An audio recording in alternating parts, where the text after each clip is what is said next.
대전, 세종, 충남 현안과 이슈를 진단하는 5시엔 대세남.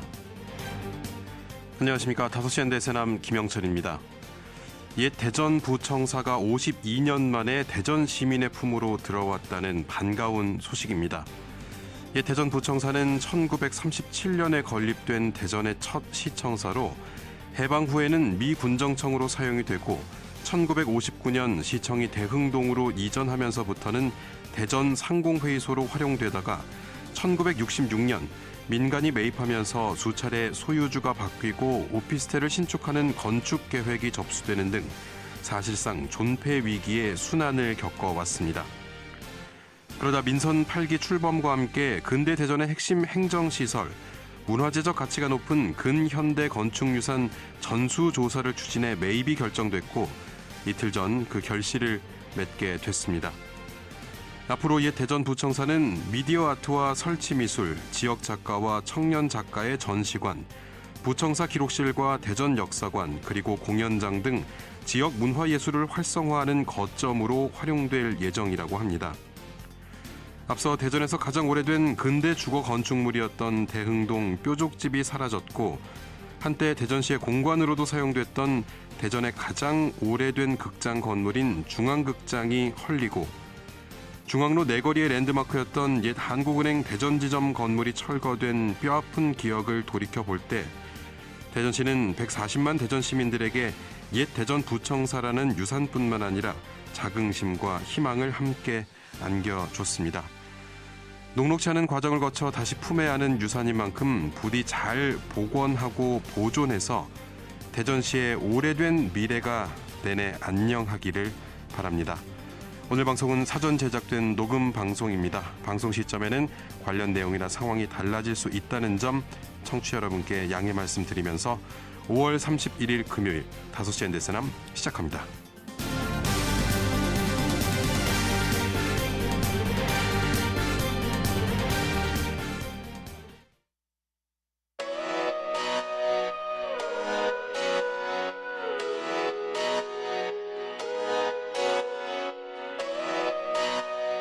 다섯 시엔 대세남은 여러분의 참여와 제보로 이루어집니다. 단문 50원, 장문 100원의 유료 문자 샵 2309번, KBS 대세남 유튜브 채널과 페이스북, 카카오톡 채널 5시엔 대세남으로 참여와 제보하실 수 있습니다. 선정되신 분께는 모바일 상품권 보내드립니다. 여러분의 뜨거운 관심과 제보 기다리겠습니다. 키워드로 보는 뉴스 브리핑부터 만나보도록 하겠습니다. 아힘TV 정진호 PD 나와 있습니다. 정 PD 어서 오십시오. 네, 안녕하십니까. 정진호입니다. 네, 오늘의 첫 번째 키워드 어떤 겁니까? 네, 첫 번째 키워드 음악계의 클린스만도 아니고입니다. 예, 긍정적인 이야기는 아니네요. 어떤 내용입니까? 네, 대전시 산하기관인 대전예술의 전당이요. 대전 지역 청년 예술인 육성과 발굴을 위해서 대전에도 좀 영향력 있는 국제 음악제를 만들겠다면서요. 예. 평창 대관령 음악제 그리고 통영 국제 음악제를 벤치마킹한 대전 그랜드 페스티벌을 기획하고 있습니다. 예. 이 대전 그랜드 페스티벌은 오는 11월 5일부터 6일까지 이틀 동안 국내의 만 39세 이하 청년 음악가들을 대상으로 열릴 예정입니다. 예, 이 대전 예술의 전당 측이 이 음악제 예술 감독으로 세계적인 음악가 장한나 감독을 영입해서 화제가 됐습니다. 네, 맞습니다. 이 12살 때 로스트로포비치 국제 첼로 콩쿠르에서 대상을 차지해서 온 세계를 좀 깜짝 놀라게 했던 첼리스트 장한나. 예. 이 많은 분들 기억하실 건데요. 예. 현재는 독일 함부르크 심포니 오케스트라에서 이 수석 객원 지휘자로 활동하고 있습니다. 예. 이 장한나 씨가 대전 그랜드 페스티벌의 예술 감독으로 위촉되면서 이 많은 이들의 관심을 이제 끌기도 했는데요. 그런데 이를 두고 빛 좋은 개살구다, 용두사미가 될 수 있다. 뭐 이런 우려가 제기되고 있습니다. 어떤 이유로 이런 우려가 제기되고 있는 겁니까? 일단 장한나 감독이요, 그 대전에 오지 않고 예. 현재 거주지인 독일에서 이 비대면으로 이 행사를 준비하고 있다고 하는데요. 그래서 이제 평소 대전하고 별 인연이 없는 장한나 감독이 얼마만큼 대전을 이해하면서 그 프로그램을 구상할지, 예. 또 이제 지역 예술계와는 어떻게 소통하면서 프로그램을 만들어낼지 걱정된다, 이런 지적이 나오고 있습니다. 예. 이 참고로 장한나 감독은 다음 달에 이제 개인 사정으로 한국에 이틀 정도 머물 계획이라고는 하는데요. 예. 이때도 대전 방문 계획은 없다고 합니다. 그리고 대전 그랜드 페스티벌 개막 3일 전에 이제 다시 한국에 입국한 다음에 예. 대전에는 개막 당일인 11월 5일에 올 예정이라고 합니다. 예. 아니 그럼 행사의 총 책임자가 행사 당일에 대전에 온다는 말인데 장한나 감독이 아무리 세계적으로 명성이 자자한 음악가라고 해도 조금 걱정이 되긴 합니다. 네, 당연히 좀 걱정될 수밖에 없죠. 예. 이 당초 대전 예술전당은요, 공모를 통해서 이 음악제에 참가할 청년 예술인들을 섭외하겠다. 그리고 또 예. 이제 지역 영재 발굴과 육성을 위한 마스터 클래스 등의 프로그램을 마련하겠다 이런 계획을 밝혔었는데요. 예. 하지만 현재 상황을 보면은 이 음악제에 참가하는 예술인들은 공모가 아니라 대전 예술전당과 협의해서 장한나 감독이 직접 섭외하기로 했다고 하고요. 또 이제 지역 청년 예술인들을 위한 무대도 이 마지막 날 단 한 번밖에 주어지지 않을 예정이라고 합니다. 근데 이마저도 그 대전 예술전당이 과거에 계획했었던 이 스프링 페스티벌 때 선발됐던 출연진이 나온다고 해서요. 예. 기존 출연진의 재탕일 뿐 새로운 인재를 발굴해서 이 장한나 감독의 후배로 키우겠다라는 이제 당초 목적과는 맞지 않다 이런 지적도 나오고 있습니다. 예, 이 행사의 기획 취지와는 상당히 좀 거리가 있어 보입니다. 네, 그렇습니다. 이런 방향으로 좀 가니까요. 지역 예술계에서는 아무리 국제라는 타이틀을 붙이는 음악회라고 해도 예. 이 대전이 소외되는 건 좀 문제가 있다라면서요. 대전 그랜드 페스티벌이 이 세계적인 큰 음악제를 도약하려면은 대전에서부터 먼저 사랑을 받아야 하는데 예. 그렇지 않은 것 같다. 뭐 지역성이 없어지는 순간 이도저도 아닌 음악제가 될 수밖에 없다. 이런 좀 비판의 목소리가 나오고 있습니다. 예. 이 지난 1994년에 그 미국 월드컵 조별 예선 때요. 우리 대표팀하고도의 경기에서 2골을 터뜨리기도 했던 이 현역 시절 그 세계적인 그 최고의 골잡이로 좀 이름을 날렸던 예. 독일 축구 국가대표팀 출신 위리겐 클린스만에게 대한축구협회가 우리 대표팀의 지휘봉을 맡겼다가요. 예. 이 당초 약속하고 달리 클린스만이 국내에 체류하지 않고 그 외국에서 원격지도 했고 그러다 결국 좋지 못한 성적으로 경질됐었죠. 그렇습니다. 네, 한국 축구에 대한 진지한 고민 없이 그저 이제 감독의 이름값만 믿고 가다가 결국 대참사로 이어진 아주 대표적인 사건이었는데요. 예. 시민의 한 사람으로서 이 대전 예술의 전당과 이 장한나 감독이 이번 행사를 훌륭하게 치러내기를 진심으로는 바랍니다. 예. 하지만 현재 상황 놓고 봤을 때 자꾸 클린스만 전 감독이 생각나서 걱정되기만 합니다. 예. 자, 두 번째 키워드 알아보죠. 네, 두 번째 키워드는 이젠 바꾸지 맙시다입니다. 예. 무엇을 바꾸지 말아야 합니까? 네, 전임 구청장의 낙마로 재선거 통해서 이제 김재선 대전 중구청장이 새로 취임했죠. 예. 그러니까 대전 중구는요 민선 8기에 2명의 수장을 맡게 된 셈인데요. 그런데 김재선 구청장 취임 이후 민선 8기 출범 2년 만에 대전 중구의 도시 브랜드 슬로건이 또 바뀌게 됐습니다. 예. 그럼 대전 중구의 각종 현판이나 상징물 이게 또 바뀌게 되는 건가요? 네, 그렇습니다. 이 디자인 개발비부터 구청사와 각 주민센터 현판 예. 그리고 공무원들의 명함까지 이 바꿔야 할 것들이 상당히 좀 많은데요. 예. 그래서 이제 혈세 낭비 지적이 나오고 있습니다. 이 민선 8기 출범하면서 당시 이제 김광신 대전 중구청장이 박용갑 전 구청장이 사용했던 이 사랑해요 중구 이거 대신에 예. 3대가 하나 되는 중구로 이제 브랜드 슬로건을 교체했었습니다. 예. 그러면서 디자인 개발비 500만 원이 나갔고요. 또 현판 교체 비용으로 1,000만 원 이상의 구민혈세가 사용됐습니다. 예. 하지만 김광신 전 구청장이 이 공직선거법 위반으로 구청장직을 상실한 이후에 재선거를 통해서 김재선 현 구청장이 새로 취임했는데 김 구청장도 이 구정 비전을 기분 좋은 변화 모두가 행복한 중구로 바꿨고요. 예. 또 이제 구정 구호도 주민과 함께 주민 속으로라고 이제 변경했습니다. 그리고 이제 새로운 구정 구호인 이 주민과 함께 주민 속으로의 그 브랜드 디자인 개발을 위해서요. 예. 중구민혈세 500만 원이 소요될 예정이라고 하고요.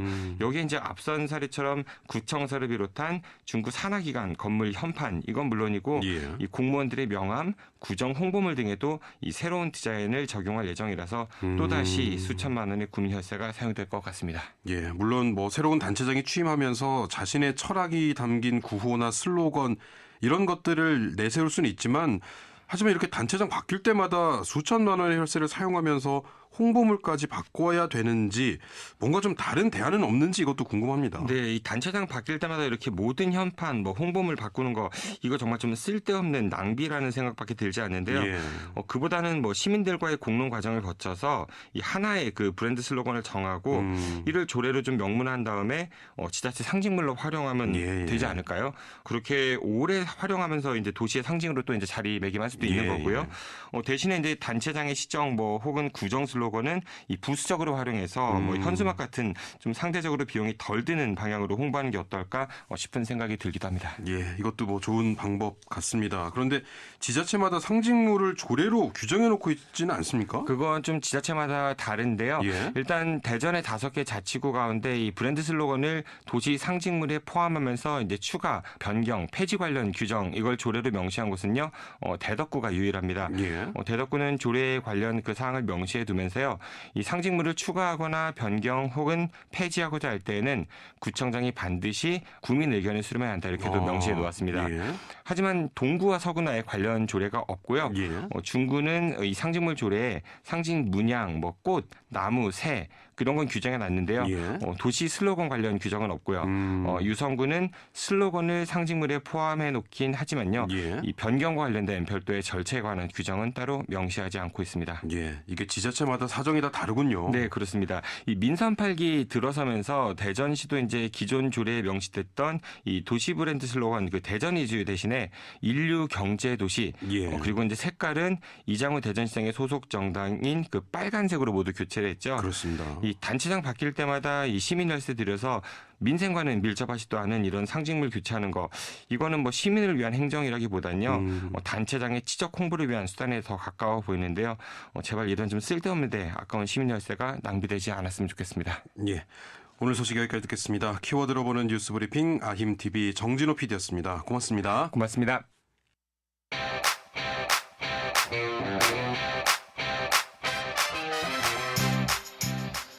이 주의 환경 이슈를 짚어보고 함께 실천할 수 있는 환경 캠페인을 소개하는 대세남 환경 캠페인 지구를 지키는 사람들 시간입니다. 사회적 협동조합 혁신청 김영진 이사장과 함께합니다. 어서 오십시오. 네, 안녕하세요. 네, 오늘은 어떤 환경 이슈에 대해서 이야기를 나눠볼까요? 네, 그 저번 주였죠. 5월 21일에 그 기후 소송과 관련된 두 번째 공개 변론이 있었습니다. 예. 그러니까 지난달 4월 23일에 이제 첫 번째 공개 변론 이후에 이제 저희 코너에서도 어떤 변론들이 오고 예. 갔는지 좀 다뤘었었는데요.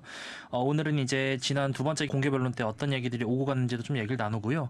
만약에 이제 이 공개 변론 이후에 8월에 이제 이 기후 소송에 대한 결과가 나오거든요. 예. 그 결과 이후에 국내 이제 기후 위기와 관련된 상황들은 어떤 식으로 변하게 될지 그런 부분들도 오늘 다뤄보도록 하겠습니다. 예, 당시에 이 헌법소원 4건을 병합해서 진행을 했었는데 청소년 원고 19명이 제기한 청소년 기후 소송, 또 약 130명의 시민이 제기한 시민 기후 소송, 또 어린아이 62명이 제기한 아기 기후 소송, 그리고 탄소 중립 기본계획 소송 이렇게 4건이 병합돼서 진행이 됐는데 1차 공개 변론 때 주된 쟁점이 정부가 정한 온실가스 감축 목표가 불충분해서 청구인들의 환경권 등 기본권을 침해하는지 여부였다면 이번 2차 공개 변론 때는 어떤 내용들이 또 오갔는지 궁금한데요. 먼저 기후소송 공동 대리인단 변호사 측의 입장부터 좀 들어볼까요?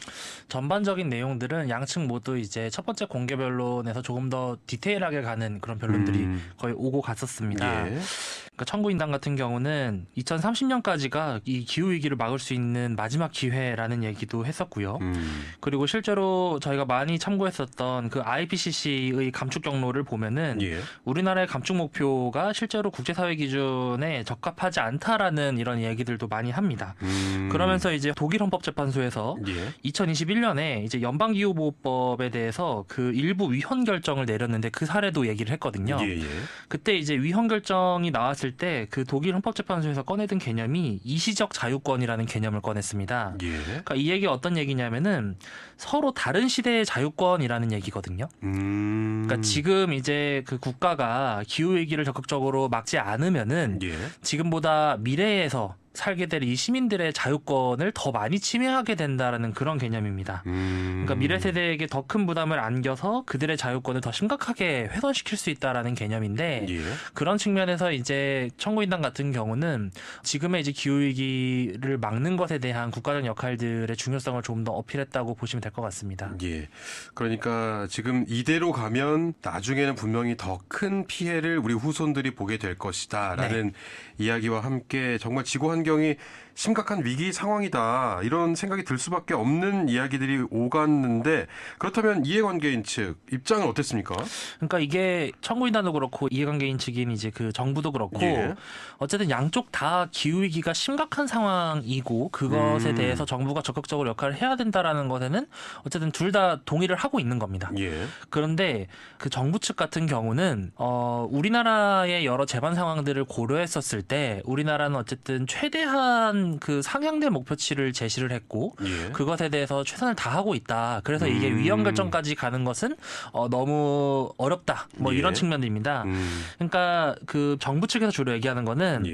현재 우리나라의 GDP 대비 제조업 비중이 22%에 달하고 또 배출탄소의 70% 이상이 에너지 산업과 제조업에 집중이 되어 있다라는 점들을 얘기를 합니다. 예. 그래서 지금보다 더 상향된 계획을 제시하는 것은 실제로 산업계에 너무 많은 그 위험 부담 혹은 이제 부담을 준다. 예. 그래서 실질적으로 경제적으로 어려워질 수 있다. 이런 얘기들을 하고요. 그리고 청구인들이 제시한 그 재생에너지 공급에 대한 부분 역시도 예. 정부 차원에서 이제 최대한 현재 1차 전력 수급 계획에 따르면 2036년까지 현재 10%대인 재생에너지 비중을 30%까지 끌어올리겠다라는 목표가 있는데 예.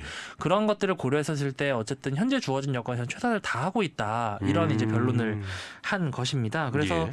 어쨌든 이 기후 위기에 대한 것들에 대해서는 공감을 하지만 우리나라의 여건상 최대한 현실적인 부분에서 이행하려고 노력하고 있다. 그런 부분들을 이제 적극적으로 주장을 하고 있습니다. 예.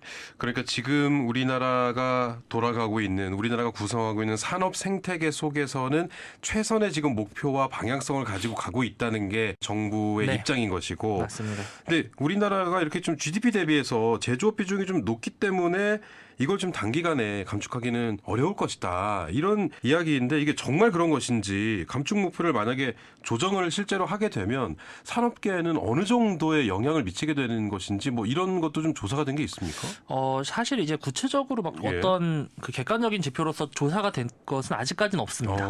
다만 이제 국제적인 흐름이라든지 예. 아니면 이제 유엔 환경계획에 제출되는 여러 선진국의 이제 사례들을 온실가스 좀 감축 보면, 목표들을 보면은요. 예. 어쨌든 그 우리나라 같은 경우는 내년도에 예. 2035년 국가 온실가스 감축 목표를 또 제시를 해야 됩니다. 그러니까 유엔 환경계획에서 계속해서 이제 그 5년 단위의 국가 온실가스 감축 목표를 제시를 하게끔 하고 있고요. 예.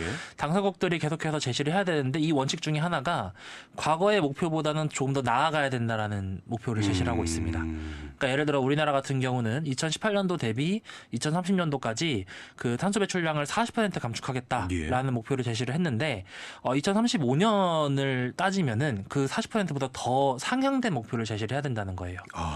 더 뒤로 돌릴 수는 없고 맞습니다. 더 나아가는 방향으로 항상 제시를 해야 된다. 그렇죠.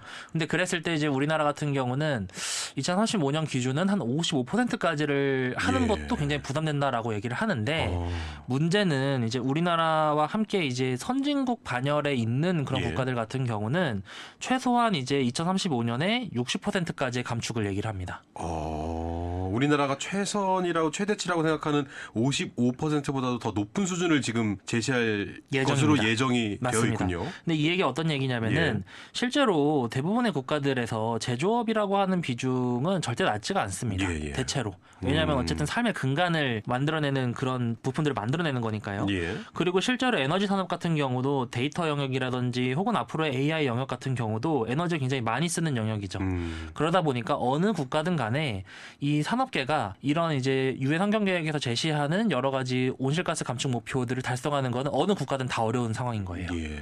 그러니까 우리나라만 실제로 어렵다라고 하는 것은 제 기준에서는 사실은 조금 말이 안 된다라는 생각들을 하고 있고요. 예.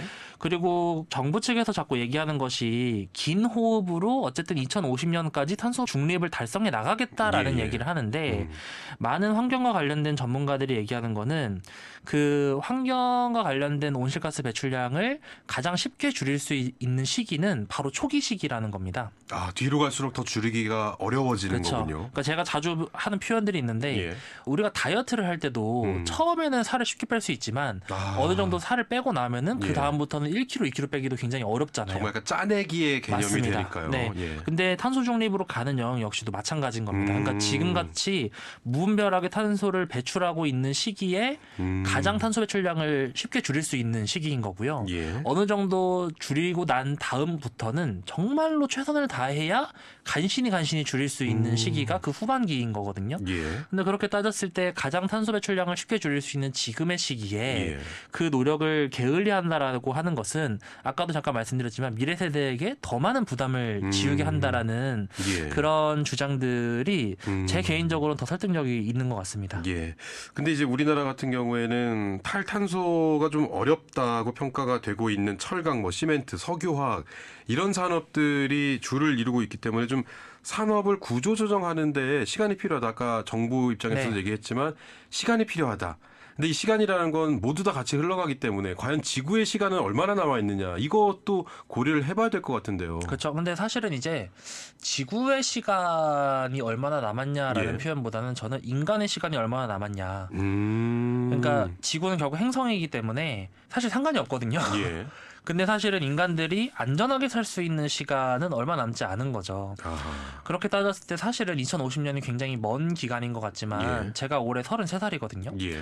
그러면 2050년이 되면 거의 환갑 정도가 되는데 저 역시도 사실은 그런 기후 위기 혹은 기후 재난에 대해서 조금은 비껴나간 세대라고 볼 수가 있어요. 그런데 아기 소송단에 참여하고 있는 그런 아기들 혹은 10세 정도의 그 아이들 같은 경우는 지금 저희 또래가 되겠군요. 맞습니다. 그 당시가 되면. 30대가 예. 되거나 혹은 20대가 되거든요. 그러면은 그 시기에 그 앞으로 기후재난이라고 하는 것을 일상적으로 겪게 되는 시민들이 겪게 될 불평등 예. 혹은 기후재난에 대해서는 당연히 생각해 볼 수밖에 없고요.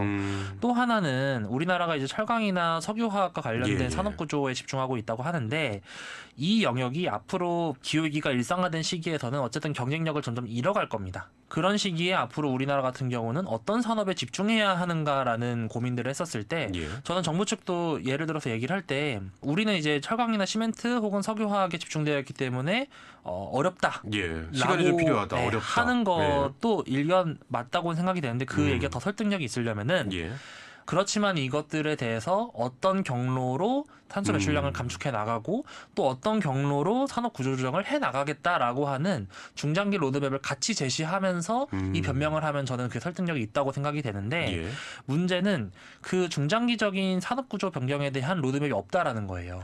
아, 그러니까 약간 지금의 원인을 찾는 것은 어느 정도 일견 공감이 되는 부분이 있지만 이 원인을 해결하는 방법 제시하지 않고 그냥 지금 이것 때문에 안 돼요라고만 말하기에는 조금 무책임하다 그렇죠. 이런 뜻이군요. 그러니까 청구인 예. 측이 계속해서 제시하는 것 중에 하나가 우리나라 같은 경우는 2030년까지 어쨌든 탄소 배출을 감축하는 것에 대한 로드맵은 어느 정도는 있는데 예. 물론 청구인 측은 그것도 부족하다라는 입장입니다. 그런데 더 큰 문제는 2030년 이후에 탄소 중립까지 가는 그 로드맵이 실제로 없다라는 거예요. 예. 그런 부분들에 대해서도 적극적으로 이제 이게 위헌이다라고 예. 얘기를 하는 건데 실제로 정부 측에서도 이 계획이 없다라는 것을 인정을 했습니다. 그런데 대신에 이제 우리나라 같은 경우는 탄소중립 기본법에 따라 가지고 5년마다 계속해서 이 계획들을 수립할 것이기 때문에 예. 독일의 경우하고는 조금 다르다. 뭐 이런 식의 어필을 하고 있는데 예. 어쨌든 30년 이후의 로드맵이 지금 없는 건 사실인 거거든요. 예. 예. 그러니까 저는 어쨌든 이런 부분들에 대해서 정부가 많은 시민들에게 설득력을 주게 하려면은 지금 우리나라의 산업 구조로는 이게 최선이다라고 말만 할 것이 아니라 이게 지금까지는 최선이지만 앞으로는 이러이러한 경로를 통해서 우리나라의 산업 구조를 조금 더 친환경적인 산업 구조로 바꿔나가겠다라고 하는 로드맵을 예. 현실적이고 지금 정부가 좋아하는 과학적으로 사실은 입증을 해야 되는 시기이지 않나라는 생각입니다. 예. 자, 그렇다면은 뭐 정부와 헌법재판소 뭐 청구인 모두 어느 정도 기본적인 부분에 대해서는 공감대가 이루어지고 있는 것 같은데 이제 8월이면은 결론이 나오는 네, 거 아닙니까? 맞습니다. 그렇게 되면은 이제 판결이 나오고 나면 법적 구속력이 만약에 생기게 된다. 그러면 앞으로 어떤 변화들이 있을지도 미리 저희가 좀 예상을 해볼 필요도 있을 것 같아요. 그렇죠. 그러니까 예. 탄소 배출량과 관련되어 있는 여러 계획들은 당연히 이제 변경이 될 것이고요. 예. 그리고 이제 여러 가지 국가의 환경과 관련된 정책들에 대해서 법적 구속력이 생기는 거잖아요. 예. 그렇다 보면은 여러 가지 개발 사업이라든지 혹은 여러 이제 기업들이 행하는 여러 가지 반환경적인 이런 활동들에 대해서 예. 제가 생각했었을 때는 여러 또 다른 형태의 기후 소송전이 또 벌어지지 않을까라는 생각도 있습니다. 예. 그러니까 예를 들어서 유럽의 사례들을 보면은 보면은 석유화학과 관련된 기업들에 대해서 환경단체들이 그 기업을 대상으로 기후소송을 하는 경우들이 많이 있거든요. 예. 그러니까 그런 측면들의 이제 기후소송들이 앞으로 더 이어지지 않을까라는 생각도 들고요. 그 지자체들도 어쨌든 그 탄소 중립과 관련된 여러 계획들을 세우고 있는데 예. 어쨌든 국가적인 차원에서 그 위헌 결정이 나오면은 그 아래에 있는 지자체 단위에 대해서도 당연히 이 계획들이 국민들의 환경권 혹은 기본권을 보장하기에 적합한지 예. 그런 부분들에 대해서 좀 기후소송이나 혹은 여러 가지 형태로 다시 한번 점검하게 되는 그런 로드맵들이 좀 그려지는 것 같습니다. 그렇다면 이제 정부와 뭐 기업들, 환경 단체들 여러 가지 이런 변화에 대해서 각자의 방식으로 대응을 해 나갈 텐데 그럼 뭐 구체적으로 이런 변화가 좀 있을 것 같다라고 예상되는 부분, 저희가 좀 와닿는 부분은 어떤 게 있을까요? 일단은 재생에너지 혹은 예. 이제 원전 에너지. 그러니까 지금 정부 같은 경우는 이제 에너지 믹스를 주로 얘기를 하죠. 예. 그렇게 했었을 때 지금 탄소 배출량을 가장 획기적으로 줄여야 되는 영역은 결국 에너지와 산업 영역이거든요. 예. 그렇게 됐었을 때 이제 전력 계획을 포함해가지고 여러 가지 에너지 전환과 관련해서 조금 더 전환적인 변화들이 앞으로 저는 더 있을 것 같습니다. 특히 이제 지금 정부 같은 경우는 재생에너지 비율에 대해서 조금 예. 이제 소극적인 부분들이 있는데 예. 앞으로 만약에 이제 이게 위헌 결정이 나오게 되면은 그 재생에너지를 조금 더 빠르게 확충해 나가는 그런 부분들이 많이 생길 것 같고요. 예. 그랬을 때 이제 사실은 좀 제가 생각하는 여러 가지 변수들은 일단 우리나라 같은 경우는 이제 친원전이냐 아니면은 재생에너지냐에 대한 여러 갈등들이 있었었잖아요. 예. 예. 그런 측면에서 사회적인 논의들이 조금 더 활발해지지 않을까 이런 측면들이 있고요. 그리고 지금 이제 예비 타당성 조사를 통과한 여러 국가 개발 사업들이 있습니다. 예. 신공항 사업이라든지 혹은 여러 가지 개발 사업들이 있는데 그 개발 사업 역시도 경제적인 성과를 판단하는 것뿐만 아니라 이 개발 사업들이 과연 이제 미래에 시민들의 환경권과 기본권을 보장할 수 있는 그런 정책과 개발들이냐라는 예. 부분들에 대해서 다시 한번 재평가가 이루어질 것 같습니다. 물론 이제 그 개발 사업들에 대해서 지금의 이제 정부와 여야 모두 굉장히 호의적인 그런 태도들을 보이고 있기 때문에 얼마만큼 이게 되돌아갈까라는 것에 대해서는 조금 회의적인 부분들이 있지만 예. 어쨌든 그런 부분들에 대해서 법적 구속력을 갖춘 형태로 조금 다시 한번 논의가 되는 시기들이 좀 더 빨라지지 않을까 하는 생각입니다. 예. 자, 이번 주에 또 환경 캠페인 하나 소개해 주시면서 마무리를 하도록 하죠. 네, 오늘은 이제 반려해변 캠페인을 좀 제안을 드리는데요. 예. 그러니까 반려동물이라는 개념처럼 나의 반려해변을 갖는 겁니다. 내가 관리하고 내가 좀 애정을 하는 네, 맞습니다. 그런 해변을 갖자 이런 말씀이시죠. 맞습니다. 그래서 보통 이제 해안가에 있는 기업들이나 혹은 여러 사회적 경제 기업들 혹은 단체들이 이런 반려해변을 갖는 캠페인들을 많이 합니다. 그래서 어떤 기업들이나 단체들이 예를 들어서 우리는 A라는 해수욕장과 반려해변을 맺겠다라고 하면은 주기적으로 그 해변에 가가지고 청소도 하고 혹은 여러 가지 환경 캠페인도 하고 그렇게 예. 가꾸는 겁니다. 그래서 혹시 이제 해변가 주변에서 혹은 그 자주 그런 관련된 사업들을 하는 곳들이라고 한다면은 하나쯤은 이제 반려해변을 갖는 것도 저는 좋은 방법이라고 생각이 돼서 이런 캠페인을 오늘 좀 제안을 드립니다. 예. 자, 오늘 소식 여기까지 듣도록 하겠습니다. 대세나 환경 캠페인 지구를 지키는 사람들 기후소송 2차 공개 변론의 쟁점과 법적 구속력에 대해서 살펴봤습니다. 추후에 이제 결론이 나오면 그때 다시 한번 또 말씀 나눠보죠. 네, 알겠습니다. 네, 사회적 협동조합 혁신청 김영진 이사장과 함께했습니다.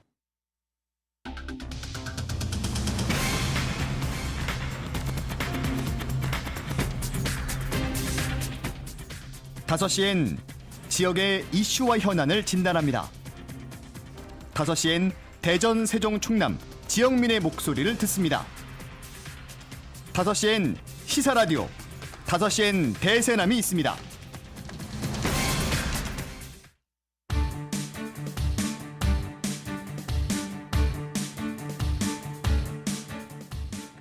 지역의 이슈와 사회 현상을 시민의 눈으로 보는 시민르포 시간, 지역 곳곳의 다양한 현장을 찾아 지역의 이슈를 시민들의 목소리를 통해 전해드리는 시간입니다.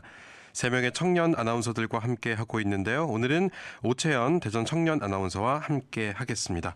어서 오십시오. 안녕하세요. 네, 오늘 어떤 소식 준비하셨습니까? 혹시 독립영화 좋아하세요?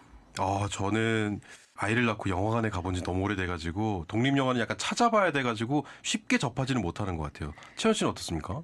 저는 독립영화를 좀 좋아하는데요. 예. 독립영화의 매력이라고 하면 상업영화와 달리 화려하지 않지만 우리 삶에 가까운 이야기를 보다 자유롭게 표현했다는 것에 있는 것 같아요. 예. 다채로운 주제와 소재를 통해 사회적 이슈와 담론 등을 담아내면서 관객들에게 깊이 있는 메시지를 전달하잖아요. 예. 이것이 바로 독립영화만의 매력이 아닐까 싶어요. 그런데 최근 독립영화에 대한 지자체 예산은 물론이고 정부 예산이 삭감되고 소멸되면서 독립영화는 위기를 맞이했습니다. 예. 그래서 오늘 지역 독립영화와 관련해 현장을 찾아 지역 상황은 어떤지 살펴봤습니다. 먼저 대전의 독립영화 전용관인 신의인디유를 찾아가 봤습니다. 네, 여기 서대전에 위치해 있는 기독교회관 1층에 있는 신의인디유 대전 독립영화 전용관이고요. 앞에 여러 팜플렛이 붙어 있습니다. 상영 시간표를 보면요. 보름치의 상영 시간표가 먼저 나와 있고요. 하루에 6회의 영화를 상영을 합니다. 이곳은 지난 2020년에 문을 열었고요. 장애인석을 포함한 총 72석의 상영 좌석을 갖추고 있습니다. 독립영화관인 만큼 독립예술영화만을 상영하고요. 일단 로비는 작은 카페처럼 꾸며져 있었어요. 독립영화와 관련된 홍보물이 비치되어 있어서 영화 정보를 쉽게 볼 수 있도록 해놨습니다. 독립영화관을 찾은 관람객도 만나봤습니다. 오늘 어떤 영화 보러 오셨는지 저 땅에 쓰는 시 보고 왔어요. 미리 예매를 하고 와주셨잖아요. 네. 어떻게 해서 찾아서 오시게 된 걸까요? 아, 저 원래 여기 영화관 몇 번 네. 왔었거든요. 진짜요? 네네네. 그 독립영화는 보통 큰 영화관은 잘 상영을 안 하니까 포털 사이트에서 찾으니까 여기에서 상영을 하길래 아, 이런 데가 있구나 하고 그때부터 알게 됐어요, 여기를. 이제 독립영화를 포함해서 영화관을 자주 찾으시는 편이세요? 네, 저 영화 보는 게 취미예요. 진짜요? 네. 한 달에 얼마나? 한 달에 5편에서 10편 사이는 보는 것 같아요. 독립영화가 갖고 있는 매력이 따로 있을까요? 저도 이제 영화를 취미로 갖게 된 지 얼마 안 됐는데 제가 몇 주 전에 그 전주 국제영화제를 갔다 왔거든요. 거기는 보통 독립영화만 상영을 하잖아요. 근데 그거를 보고 느낀 게 그 영화가 국제영화제만 상영이 되고 우리나라에 수입이 안 될 수도 있잖아요. 약간 그런 거를 내가 직접 찾아서 챙겨본다는 약간 그런 매력이 있는 것 같아요. 독립영화를 좋아하는 분들은 독립영화관을 꾸준히 찾고 계셨습니다. 관객들과 함께 저도 독립영화관에서 상영 중인 영화 한 편을 봤는데요. 제가 본 영화는 정다운 감독의 땅에 쓰는 시였습니다.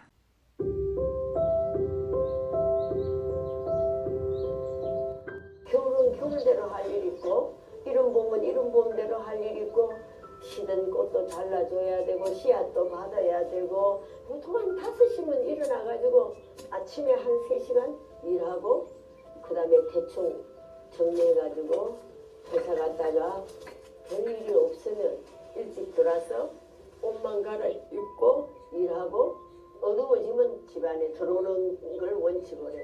어두워서 집에 들어오면 어쩔 수 없고 네, 정다운 감독의 땅에 쓰는 시 영화 직접 보셨는데 어떠셨습니까? 이 영화는 선유도공원, 여의도 색강공원 등 아름다운 정원들을 탄생시킨 정영성 조경가의 사계절을 담은 작품이었는데요. 미래 세대를 위해 인간과 자연을 연결하는 지속 가능한 작업 방식과 가치관을 담고 있는 영화였어요. 평소에 그저 보기 좋다고만 생각했던 공간들에 어떤 의도가 들어있는지 새로운 시점에서 느껴볼 수 있어서 좋았습니다. 예. 자, 그러면은 독립영화관을 찾는 분들은 좀 많으셨습니까? 어땠어요? 관객 규모는 하루에 한 10명 안팎 정도 됐던 것 같고요. 예. 연령층은 10대부터 50대, 60대까지 다양하게 계셨습니다. 혼자 영화를 보러 오는 분들도 계시고 연인, 친구끼리 오기도 하고요. 독립영화만을 고집하는 마니아들이 이곳을 찾고 있었습니다. 예. 그런데 대전의 독립영화관 신의인디유는요. 코로나19가 기승을 부렸던 시기에도 단 한 번도 문을 닫지 않고 운영을 해오고 있었습니다. 독립영화를 사랑하고 찾아주는 관객들을 위해서라고 해요. 예. 아니, 이게 영화를 좀 제대로 감상하고 느낄 수 있는 곳 하면 바로 영화관이 떠오르는데 영화관에서만 느낄 수 있는 뭐 집중 또 여운 그리고 감동 그런데 독립영화관을 찾는 관광객 수 그리고 독립영화관조차도 점점 줄고 있다고 하니까 좀 안타까운 마음이 드는데요. 게다가 저희가 또 20일에 저희 프로그램에서도 소식을 전해드렸었는데 매년 개최됐던 대전 독립영화제까지 지금 중단될 위기에 놓여 있습니다. 네, 그렇습니다. 대전 독립영화제는 1999년에 시작이 되어 대전 청소년영화제를 모태로 해서 2007년 9회부터 대전 독립영화제로 확대 개편이 되면서 지금의 모습을 갖추었는데요. 대전 독립영화제는 크게 3가지 목표를 가지고 시작했어요. 지역 커뮤니티를 이루자는 것이 시초가 돼서 이전에 이루어지지 않았던 제작 지원을 받고 또 이렇게 만들어진 독립영화를 상영할 수 있는 전용관을 만들겠다는 목표를 갖고 시작됐습니다. 예. 하지만 올해 정부 예산에서 지역 영화 지원 사업에도 탈락하면서 영화 산업 위축이 우려되고 있는데요. 대전 독립전용관 시네인디오 관장이신 대전 독립영화협회 민병훈 사무국장 만나봤습니다. 이제 올해 하게 되면 25회째. 원래 정상적이면 26회째를 해야 되는데 작년에 처음으로 저희가 한 번 쉬었어요. 한 걸음. 이제 올해 어떻게든 또 25회를 이어가야 되는 예, 그런 상황이 됐습니다. 원래는 그 전까지는 이 지자체에서 지원해 줄 때 자격 심사에서 이미 이제 자격이 되는 데가 저희밖에 없었던 상황이었어요.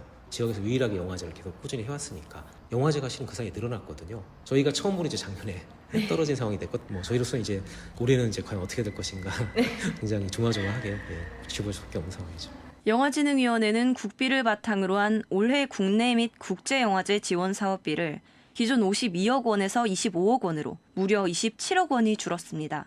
또 영화인 육성 및 교육 프로그램을 진행하고 주민을 위한 영화 관련 교육 문화 프로그램을 지원하는 지역 영화문화 활성화 예산도 전액 삭감이 되면서 풀뿌리 영화 지원 사업 추진 역시 어렵게 됐습니다. 좀 안타까운 상황이 작년에 처음으로 됐어요. 계속 좀 공모를 해서 되는 지역이 있었고 안 되는 지역이 있었는데 대전은 어쨌든 뭐 저희의 부족함일 수도 있겠지만 계속 좀 떨어졌거든요. 시작하고 나서. 그러다가 작년에 처음으로 됐는데 처음 되고 그 다음 해에 이제 없어져 버린 거죠.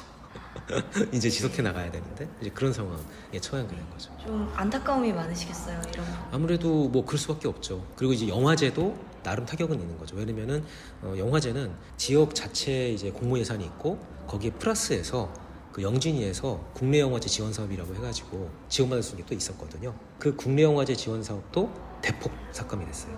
그리고 올해는 아예 처음에는 한 60몇 개 영화제를 지원해주던 지원 사업이었는데 그게 점차 줄어왔어요. 뭐 40몇 개, 30몇 개 작년에는. 그러다가 올해는 10개만 지원하겠다가 돼버리면서 거기에 대전독립영화제는 작년에 더군다나 개최를 못했잖아요. 문제는 계속 이렇게 가면은 다음 년도 저희가 자격을 회복했을 때 역시 중앙에서 그래도 어느 정도 보존받던 지원 사업을 못 받게 되는 상황이 될 수 있는 거죠. 들으셨듯이 지난해 40여 개 규모였던 지원 대상 영화제는 올해 10개로 대폭 축소됐습니다. 영화제 지원 예산이 줄어든 데다 그동안 분리돼 운영됐던 국내 영화제 육성 지원 사업과 국제 영화제 육성 지원 사업이 하나로 통합되면서 생긴 결과인데요. 이로 인해 영화 산업에 우려되는 점이 있다고 하십니다. 계속해서 민병훈 사무국장의 이야기입니다. 영화에 왜 지원을 해줘야 되느냐? 아직도 그렇게 얘기하시는 분들이 많으세요. 왜냐면 영화는 일반적으로 멀티플렉스만 딱 생각하시는 분들이 많거든요. 근데 실제로 그렇지 않거든요. 그런 주류 상업 영화의 어떤 결과물들이 풍성한 나라일수록 독립영화라든가 예술영화라든가 아니면 실험영화라든가 즉 영화를 문화예술로서 기초적인 뿌리를 형성하고 기반을 형성하는 영역에 어떤 측면들이 분명히 존재를 합니다. 또 그런 것들이 많은 지원이라든가 후원을 받으면서 그런 어떤 자본주의 질서 내에서 존립하기가 힘든 그런 영역이 어떻게 보면 육성되고 지원받는 그런 풍토가 있는 거거든요. 근데 한국은 상당히 그것이 좀 힘든 측면이에요. 근데 그런 상황에서 그나마 비슷한 것을 어느 정도 담보하고 있는 것들이 바로 이런 독립영화전용관, 예술영화전용관 이런 공간들 그리고 각 지역의 독립영화협회들 이런 곳들이 그나마 이제 풀뿌리의 어떤 근거가 되어서 그나마 지탱하고 있는 상황입니다. 근데 문제는 이런 것들이 지금 갈수록 영화 자체 산업의 어떤 쇠퇴와 함께 같이 더 큰 위기에 빠지고 있거든요. 실은 이럴수록 실은 기초를 더 튼튼히 한다는 측면에서 실은 더 많은 투자가 이루어져 있는 게 저희 생각인데 독립영화전용관이나 혹은 이제 영화제들 이런 것들이 필요하다는 그런 인식에 대한 어떤 개선과 확산으로 좀 나아갈 필요가 있다.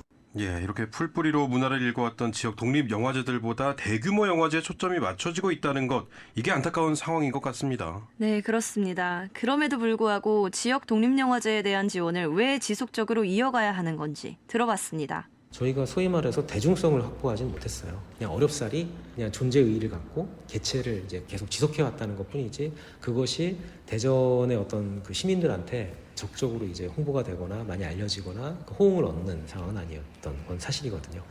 그럼에도 불구하고 필요한 거는 영화도 기초 문화 예술로서의 분명히 영역이 존재하고 기반을 다져야 되는 측면이 분명히 있습니다. 그래야만 영화 산업이라는 어떤까지 우리가 얘기를 해볼 수가 있는 거거든요. 결국은 독립영화가 존재해야 되는 근거가 되는 거고요. 왜냐하면 모든 걸 상업영화 시스템 안에서 해결할 수가 없거든요. 앞으로 대전 독립영화제의 발전을 위해 정책에 바라는 점은 무엇인지 들어봤습니다. 실은 영화에 대한 예술 문화적인 욕구는 계속 그렇게 멈춰 있는 게 아니거든요. 뭐 줄어들었거나. 그러니까 어쨌든 간에 미약하나마 계속 명맥을 이어가는 지역에 로컬 시네마 진영이 있거든요. 이런 쪽에 대한 활성화라든가 지속 가능성 뭐 이런 것들을 생각하신다면 좀 더 이제 그런 지원이나 이런 데 있어서 배려가 좀 있었으면 좋겠다라는 거 어쩔 수 없이. 그리고 이런 영화제도 어느 한 곳만 승차승 독식으로 가져가는 식보다는 좀 더 이제 다양하게 좀 지원받고 이제 지속할 수 있는 쪽으로, 결국은 그래도 사람이 뭔가 여기서 연계 지속성을 갖출 수 있는 거기에 대한 것까지 같이 고민이 되어서 이루어지는 지원책, 이런 것들이 앞으로는 좀 고민해봐야 되고 필요하지 않나, 그런 접근으로 좀 해주셨으면 하는 바람이 좀. 예, 그런데 이게 사실 생각을 좀 해보면 해가 갈수록 지역의 독립영화 산업은 계속 축소가 되고 있던 상황이고, 이런 것을 볼 때 이번 위기가 단순히 올해만의 문제는 아닌 것 같은데요. 어쩌면 예견된 일이었는지도 잘 모르겠습니다. 네, 상업영화에만 올인하는 멀티플렉스 영화관은 독립영화를 외면하고 있고 사람들조차도 독립영화에 대한 관심이 적은 것도 사실입니다. 인력이 가장 중요한데 대전 독립영화 산업에서 성장한 사람들, 영화인의 꿈을 꾸는 청년들은 살 길을 찾아 수도권으로 떠나는 일도 비일비재합니다. 이런 상황을 지역 대학생들은 어떻게 보고 느끼고 있는지 제가 직접 연기를 전공하고 있는 대학생들을 만나서 이야기를 들어봤습니다. 근데 사실 다들 어느 곳을 살고 있던지 간에 서울 가서 일하고 싶다라는 생각은 다들 가지고 있잖아요. 그러다 보니까 대전이 서울만큼 판권이 커지지 않는 이상 다들 서울로 가고 싶지 않을까라는 게 제 생각입니다. 사실 아직 대학생한테는 그렇게까지 많은 기회가 오지가 않아요. 어떤 행사가 주최가 되면 스태프 쪽으로 이렇게 연락이 오는 경우는 있는데 저는 아직은 잘 모르는 것 같습니다. 아쉽죠. 당연하면서 아쉬운 거죠. 서울로 가야 기회도 더 많고 할 수 있긴 한데, 그래서 다른 지역에서도 다른 지방에서도 좀 더 이런 예술 지원에 대해서 좀 더 경각심을 가지고 학생들이나 배우분들, 현장에 계시는 분들에게 지원이 좀 많았으면 좋겠습니다. 아무래도 서울에서 활동하지 않고 대전에서 활동하기에는 좀 어려움이 많을까요?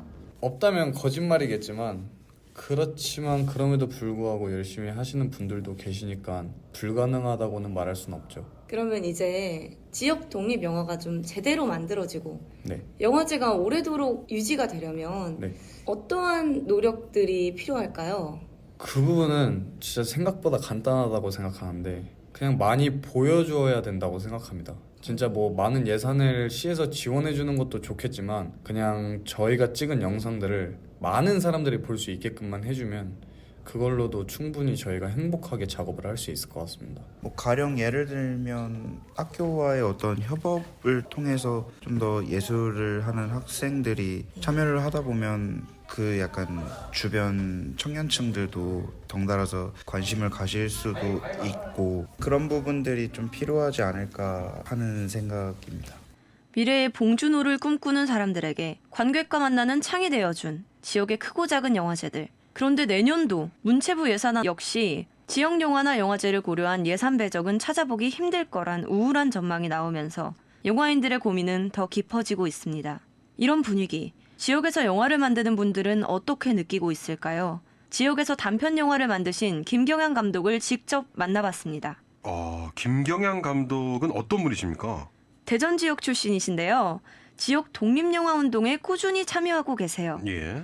최근에 김경양 감독의 첫 단편 영화 거리에 서서가 지난 5월 1일부터 10일까지 열렸던 25회 전주국제영화제에서 특별 상영 부분 지역 영화 쇼케이스의 초청작으로 선정되기도 했습니다. 예. 거리에 서서라는 영화는 대전 대흥동 일대를 배경으로 촬영했는데요. 젠트리피케이션이 자아낸 지역 문제를 담아내면서 많은 사람들의 관심을 받았습니다.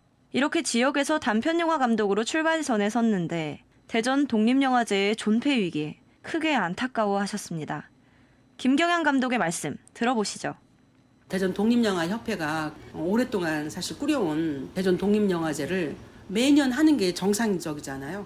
근데 그 지원책이 사실은 작년에 이제 지원을 받지 못하게 됨에 따라서 작년에도 영화제를 개최를 못했고 올해도 지금 상황이 이제 불투명한 그런 상황이라 영화를 만들고도 많은 그 영화 감독들이 뭐 어떻게 내 영화를 소개해야 될지 앞으로 이 영화를 통해서 내가 어떤 식으로 영화계에 진출하고 또 꿈을 꿔야 될지 막막한 거예요. 그러다 보니까 이 부분에 이제 답답함을 호소하는데 또 그럼 지자체는 그래도 지속적으로 그래도 이 지역에 있는 영화 예술의 씨앗이 되고 진출의 가장 1단계인 영화제를 지원해 줘야 되는데 그 영화제를 지원해 주지 않으니까 뭐 더 이상 영화를 만들어도 자기 컴퓨터 안에서만 소장되어 있을 뿐이지 함께 영화를 보면서 나누고 하는 공유의 기쁨을 영화의 본질을 망각해 버리는 거죠. 그래서 그게 가장 좀 안타까운 상황이에요. 그러다 보면은 특히 독립영화를 찍고 만들고자 하는 많은 예비 감독들이 그래요. 제2, 제3의 봉준호, 박찬호 감독이 나올 수 있는 그런 지역인데 그런 부분들이 미흡하다 보니까 일찌감치 젊은 영화인들이 대전을 그만 떠나는 가장 큰 이유가 돼버리는 거죠. 대전 독립영화제는 대전의 영화 인재들 그리고 지역 영화인들에게는 하나의 토대이자 기반이 될 수 있는 기회이기에 간절할 수밖에 없다고 하시더라고요. 그런데 대전에서 독립영화 또는 단편영화 한 편을 만드는 작업이 굉장히 열악한 게 현실이라고 합니다. 그 영화를 만든다는 게 사실은 가장 중요한 게 함께 하고자 하는 사람들의 이 그룹이 있어야 한다는 거죠. 영화는 다른 개인 예술에 비해서 혼자 할 수가 없는 분야라 이제 스텝도 필요하고 연기진도 필요하고 감독이 뭐 직접 시나리오를 쓰고 연출을 한다 하더라도 그 모든 것이 기술적인 이제 완성도를 가진 팀원이 있어야 사실 한 영화를 위해서 서로의 역량을 집중하면서 이렇게 뭐랄까 팀워크를 이루어서 한 편의 영화를 만들어가는 과정을 공유해가는 건데 대전 지역이 사실은 좀 영화의 기본적인 이런 인프라가 좀 부족한 곳이에요. 그러다 보니까 가장 중요한 것은 영화 관련된 인력이 없다는 것. 그 외에도 보면은 그 영화를 만들고 나서 이후에 홍보라든가 하는 작업에 많은 부분, 배급에 많은 부분이 들어가는데 그런 걸 지원해줄 만한 업체도 없어요. 이렇게 보면 영화 관련 산업은 부재한다라고 봐야 되는 거죠. 김경현 감독께서 강조하는 메시지는 하나였어요. 정부와 지자체 지원이 위태로운 상황이라는 이유로 지역 독립영화 산업을 쉽게 포기해서는 안 된다는 거죠. 만들었다 하더라도 영화의 본래의 태생적인 어떤 특징 중에 하나가 함께 보는 것이거든요. 함께 컴컴한 극장에 앉아서 같은 장면에 웃고 울고 웃으면서 공유할 수 있는 그런 어떤 공감력. 이게 바로 또 영화의 큰 특징이기도 해요. 그래서 영화가 가장 그 시대를 대변한다고도 볼 수 있는 지점이 있는데 그거를 가능하게 한다는 게 바로 많은 관객들이 볼 수 있는 영화제거든요. 영화제 자체를 좀 지원해 줄 수 있는 그런 고려와 배려 그리고 정책적인 입안 이런 게 좀 필요하지 않나. 이제 아무래도 지자체가 이제 선호하는 축제에 관련된 영화제라든가 아니면 좀 더 선호하는 어떤 그런 영화제 지원을 해주기 마련인데 이게 지역 영화의 생태계, 영화계의 생태계를 위해서 자생력을 갖추기 위해서 그나마 밑작업이 되는 이런 씨앗이 되는 것이 그래도 필요하지 않나. 얼마라도 예산을 확보해주고 지원해주는 게 마땅하다. 저희는 그렇게 생각하는 거죠. 김경현 감독께서는 영화제 기간을 줄이더라도 알찬 프로그램을 구성하고 영화인들이 소통할 수 있는 장을 마련하는 시도 자체가 중요하다고 강조했습니다. 즉 지자체의 안정적인 재정 지원도 물론 중요하지만 지역 독립영화계 내부에서도 끊임없는 도전과 고민으로 지원의 근거를 계속 만들어 나가야 한다는 의미인 거죠. 네, 그렇습니다. 이 독립영화제는 지속성이 정말 중요할 텐데 매년 같은 자리에서 정기적인 행사가 열리는 게 이것이 바로 홍보이고 문화가 되는 거 아니겠습니까?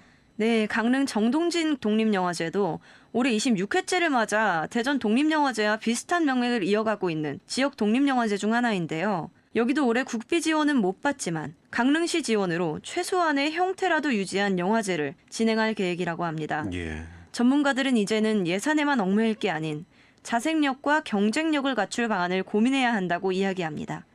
대전대학교 공연예술 콘텐츠과 정선우 교수의 말씀입니다.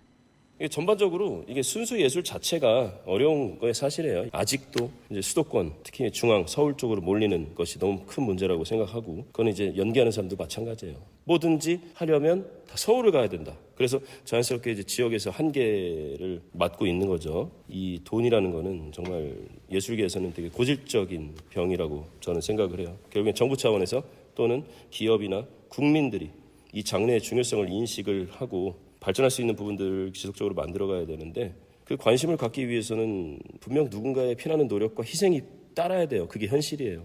근데 아무도 희생을 안 하려고 하죠. 결국엔 그냥 돈이 없다 아니면 정부가 안 나선다 이 정도로 계속 얘기만 하지 희생은 많이 없습니다. 말만 희생해요. 그거는 어느 예술가도 마찬가지라고 생각해요. 그래서 결국엔 예산 확보가 지원금의 비중이 이제 높아진 거예요. 그러다 보니까 지원금에 치중을 두다 보니까 당연히 이제 그 예산이 확보가 안 되면 할 수가 없다라는 쪽으로 지금 자꾸 가고 있죠. 이게 그러니까 누구의 잘못이라고 할 수 없어요. 그냥 제 생각에는 이 세상이 변해가는 과정에서 우리 예술인들이 어떻게 극복하고 이 차별화를 가지면서 이 변화에 적응해야 하는가. 저는 이거에 대한 물음은 끊임없이 가져야 된다고 생각합니다.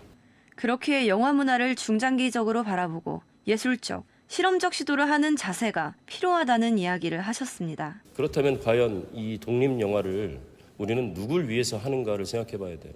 상업영화는 관객들을 위해서 영화를 만들어서 영화 좋아하는 사람들이 관객들을 위해서 투자를 하고 돈을 벌어요. 내가 하고 싶은 거를 지금 하고 있으면 안 돼요. 내가 하고 싶은 거를 하면서 다른 사람들도 보고 싶어 해야 되고 관심을 가져야 되는데 그냥 죄다 내가 하고 싶은 행위만 하고 있다는 거예요. 그러면 관심에서 멀어지죠. 그러면 당연히 이게 불필요하다라는 인식까지 하게 되는 거예요. 지역에서도 충분히 할 수 있고 이 지역에서도 뭔가를 보여줄 수 있다라는 어떤 것들이 필요해요. 미래를 위해서 이 후배들을 위해서 지속적으로 좀 뭔가 희생을 해야 될 필요가 있지 않을까. 근데 지원금만 목적을 가지고 대전 독립영화제 이거를 그냥 하는 거에 의의를 둘 게 아니라 다른 지역과 다른 차별화를 두고 그 무엇이 필요하다고 생각합니다. 그래야 정부나 시민들이 반응이 생기고 그러면서 관심을 갖게 되고 아무래도 올라가겠죠. 정부, 국민, 기업 등등의 관심이 쏠려야 되는 이유를 분명히 만들어줘야 된다고 생각해요. 네, 이렇게 지역 영화인 전문가들의 이야기를 종합을 좀 해보면 지역 영화계가 쓰러지게 되면 영화 산업의 공적 기능이 좀 위축이 될 테고 그렇기 때문에 자본에 얽매이지 않는 독립성을 모토로 대전만의 생존 전략을 마련해야 한다. 이런 의미를 담아서 말씀을 전해주신 것 같은데 채연 씨는 영화도 직접 보시고 또 취재를 다녀오셨잖아요. 어떤 것을 느끼고 오셨습니까? 요즘 한국의 영화 드라마 산업이 세계에서 굉장히 주목받고 있잖아요. 예. 그래서 우리나라의 영화 산업 규모가 점점 커지고 있다고 전 생각을 했었거든요. 한편에서는 이런 어려움이 있었다는 것이 좀 안타까웠습니다. 예. 위기를 잘 극복할 수 있도록 지자체와 지역 영화인들이 지혜를 모아서 대전의 영화계 내실을 다져야 할 것 같고요. 결국 가장 필요한 건 우리가 좀 더 지역 독립영화 시장에 관심을 갖고 적극적으로 소비하는 것이 가장 도움이 되지 않을까 싶어요. 예. 오늘 방송을 계기로 독립영화에 관심을 갖는 분들이 많아졌으면 하는 바람도 들었습니다. 예, 지역 영화제가 왜 계속돼야 하는지 우리 지역 시민들의 공감대를 만드는 노력도 함께 필요해 보입니다. 그리고 오늘 채연 씨의 또 마지막 방송입니다. 그동안 시민리포 코너 참여하시면서 어떠셨는지 마지막으로 소감 한번 들어보겠습니다. 제가 처음에 방송하러 왔을 때만 해도 이제 막 봄을 준비하고 있었거든요. 네, 하늘차씩 거듭하다 보니 벌써 여름이 다가왔네요. 네, 그렇습니다. 네, 함께하는 동안 대전 곳곳을 돌아다니면서 시민분들을 또 만나 뵙고 그분들의 고충과 즐거움도 나눌 수 있어서 벅차게 행복한 시간이었습니다. 예.